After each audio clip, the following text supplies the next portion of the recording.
Okay, here we go. Alvin Ho, allergic to camping, hiking, and other natural disasters. Chapter 1, right? We'll start at chapter 1, but let me just read the sleep. Alvin Ho does not think the great outdoors is great. It is super duper scary. Here are a few reasons why. Flash floods, meteorites, lots of creepy trees, pit toilets. Luckily, when his dad suggests a camping trip, Alvin is prepared. He has a portable generator, night vision goggles, toilet paper, and more toilet papers. So grab your mosquito netting and your heavy-duty flashlight and experience the great outdoors with the one and only Alvin Ho. Okay, chapter 1, Believing in Henry. You will know something about me. You will know some things about me if you have read a book called Alvin Ho, Allergic to Girls, School, and Other Scary Things. But you won't know all about me, so that is why there is now the second book. In case you missed it, my name is Alvin Ho. I was born scared, and I am still scared. Things that scare me include long words, especially hippopotamonstrana quiptalipophia, which means fear of long words. Nothing to see, just chapter 1.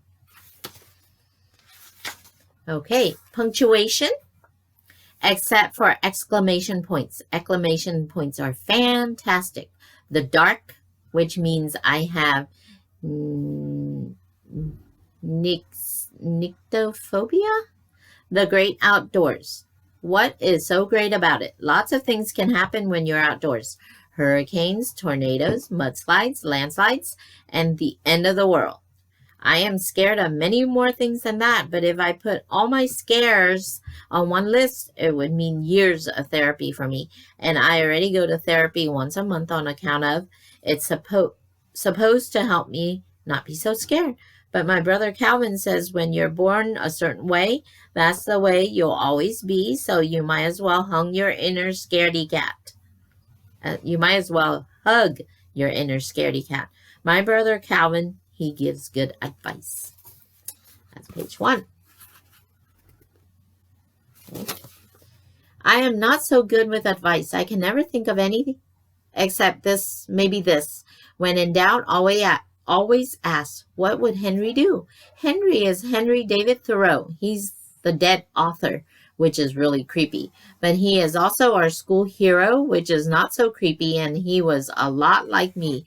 He has stuff figured out even when he was little. He was born in Concord, Massachusetts, just like me, and he died in Concord too.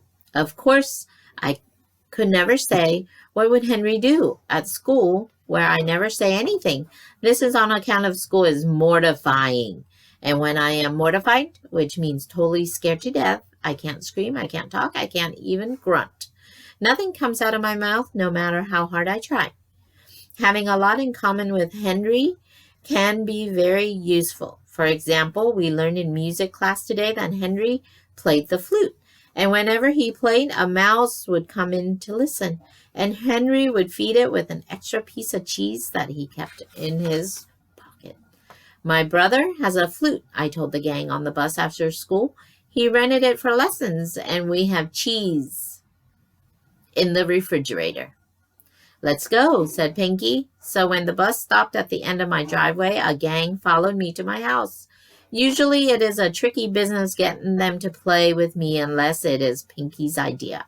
Pinky is the biggest boy and the leader of the gang, and no one plays with me unless Pinky does, except for Flea. Flea plays with me no matter what. But the problem with Flea is that she's a girl, and girls are annoying. Unfortunately, my mom was at work, and my gung, who comes to watch us after school, was fast asleep on the sofa. So I left the gang in the kitchen and tiptoed past the sofa to fetch Calvin's flute from the top of the piano where he had put it for safekeeping. No problem. And the only problem was Annabelle. She's 4, she's my sister, and she was wide awake, following me everywhere and getting in my way as usual. That's Calvin, said Annabelle. I stopped. I pretending I didn't see Annabelle, but it was hard not to see her. She's like a stoplight in the middle of my life, and there's just no avoiding her. I can't go anywhere without going past her or taking her with me if I'm in a hurry. But Calvin's practicing his karate moves at Stevie's house, I said, and I need his flute for a little experiment. What spearmint? Asked Annabelle. Experiment, not spearmint. Okay. Continuing on. Well, you live in Concord, Massachusetts, don't you? I asked. Annabelle nodded. You believe in Henry David Thoreau, don't you? Annabelle nodded again. Well, then, if you keep quiet, I said, I'll let you watch. So Annabelle kept quiet. First, I put Calvin's flute together. Then I went back into the kitchen where the gang was waiting and looking for some cheese. Actually, there was quite a lot of cheese, all chopped up and zipped inside a plastic bag. It was very yummy, and we were hungrier than a pack of starving mice. By the time we finished snacking, there were only a few crumbs left to put in my pocket. But I was sure that our teacher, Miss P, had said that Henry had pieces of cheese, not crumbs. I heard pieces too, not crumbs, said Sam, who usually always pays better attention in class than I do. A mouse isn't going to come for crumbs. So we cobbled all our crumbs together to make a piece of cheese, which I put in my pocket. Then I picked up Calvin's flute, put it on my lips, and blew. It sounded like a sick worm blowing its nose. So I blew again, harder. Let me try, said Pinky, snatching the flute and a piece of cobbled cheese from my pocket. It sounded worse than I did. Then Nia took a turn. Then Sam, then Julie, then Eli and Hobson. By the time Calvin's flute was finally passed to Flea, it was drooling worse than our dog. Gross. Lucy, on a hot day, and the cobbled cheese that ended up in her pocket was hardly recognizable as cheese, except for the smell. Worse, there was no mouse anywhere. It was not a good sign. Okay, there's no picture on that page, but here's the next page. It has a picture. Okay. Even worse, a car was pulling in our driveway with Calvin inside. You're busting out, said Annabelle. Alvin, ho, said Flea. This is gross. I'm going home. Then Flea handed me the flute, picked up her backpack, and marched off just like that. If there is anything good about Flea, it is this. She knows when to call it quits. But the gang did not. The problem is that we need to be outside in the woods, said Nia, who can figure things out like a detective. Henry took his flute on his walks in the woods, where there are not only mice, but chipmunks and squirrels and bats. That's how Henry did it. Who's coming to Walden Woods with me? Asked Pinky. No one moved. No one said a word. Then Pinky turned and headed for the door.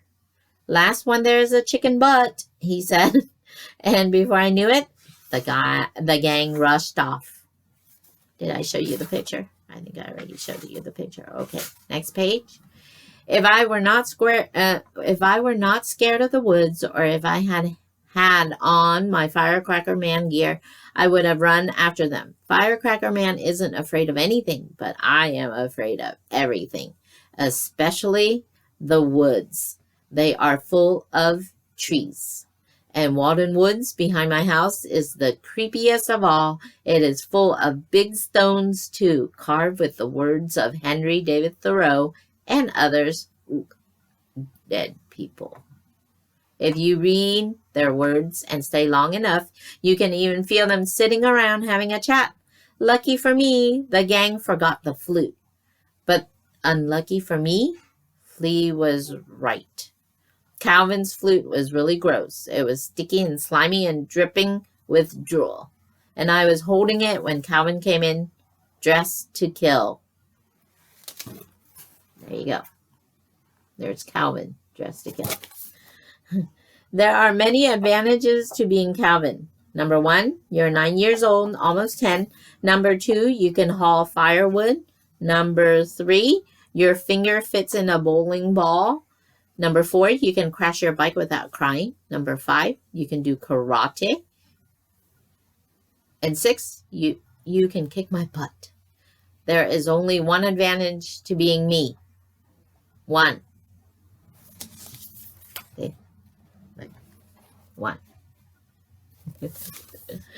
I'm not sure what it is yet, but there must be something. Okay, I can clean a flute like nobody's business and put it back in its case and put the case back where it belongs for safekeeping. Okay, Calvin, I asked. Okay, said Calvin, but he is not okay. He was still mad at me, so I gave him one of my best car sticks, which is supposed to be a walking stick, but is especially useful for digging holes in the yard. Then Calvin, Annabelle, and I ran outside. Okay. I don't know if I showed you that picture. Okay. Digging hole is fantastic. It makes you forget your troubles. And when Calvin gets started, there's no telling what he will forget. Usually, everything. He digs better than anybody. He's a regular backhoe. So by the time the delivery truck screeched up our driveway and dropped off a big box, thrup, we were buds again. We dropped our sticks and ran over. To Mr. Alvin Ho, says the label. Calvin karate chopped the box and I tore it open with my bare hands. Inside was Houdini in a box. Do-it-yourself escape kit. Wow, said Calvin. What is it? Asked Annabelle. Said Calvin. Then Calvin said nothing. I said nothing. What do you say when the best thing that has ever happened to you just dropped in your driveway? Okay, there you go. That's the end of chapter 1, and we're going to stop there, and I will start chapter 2 as a separate video. Okay?